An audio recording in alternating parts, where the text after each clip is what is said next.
Nobody needs to be told that Beatrix Potter was a wonderful storyteller and artist. After all, her little books are famous all over the world. But anyone who ventures into the leafy loveliness of the English Lake District soon becomes aware of a different Beatrix Potter.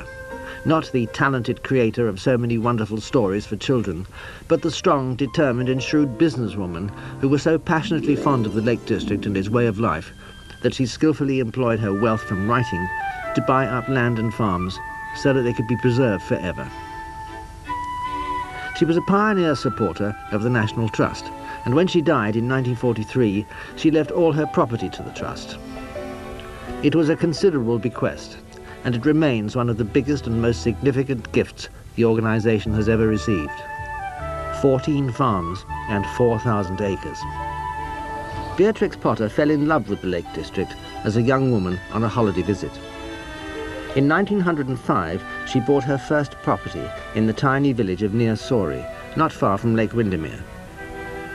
She married a local solicitor in 1913 and spent the rest of her life in the village as a farmer and prize-winning sheep breeder. Now, visitors from all over the world come here and see the evidence of Beatrix Potter's generous legacy. Neither is it forgotten by the local people, a handful of whom are old enough to remember her. One such is Willow Taylor. Well, I knew her for the first 20 years of my life. I was brought up in the Tower Bank Arms, so I saw Beatrix Potter every day. And the story goes around that she didn't like children, but that's not really true.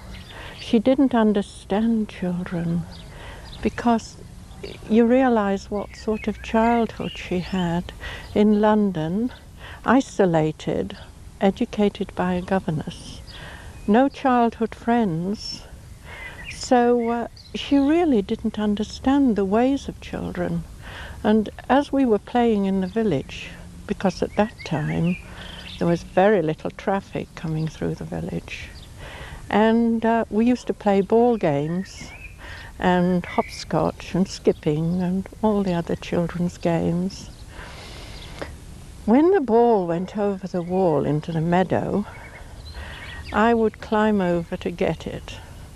And 9 times out of 10, Beatrix Potter would be coming along, and she wouldn't half tell me off for climbing the wall.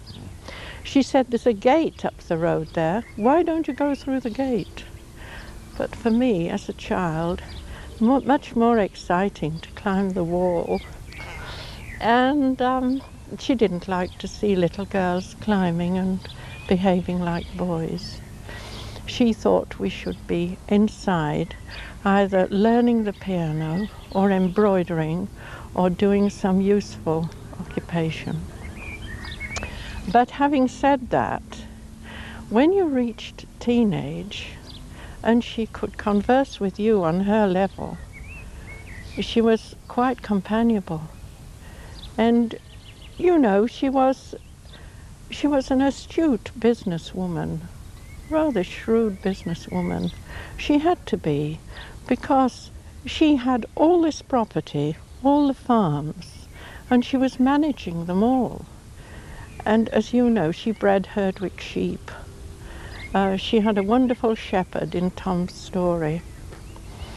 Now, usually for children, hay time was a wonderful time, and we could play in the hay fields, most of them, but not in Beatrix Potter's hayfield.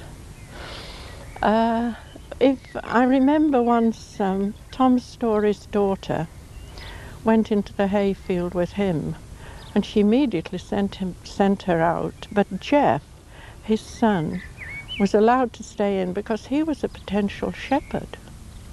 You see, she could see in him a good shepherd.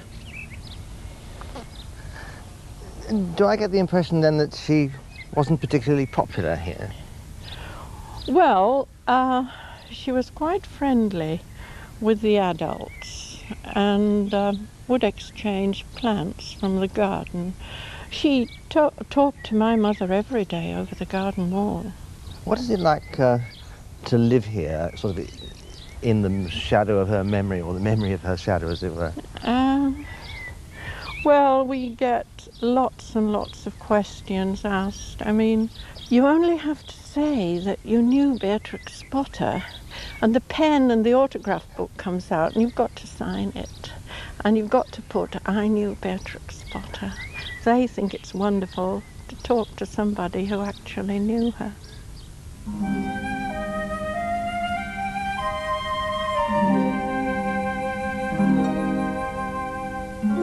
Beatrix Potter, the person, remains something of an enigmatic figure, largely because she chose to be, even in death.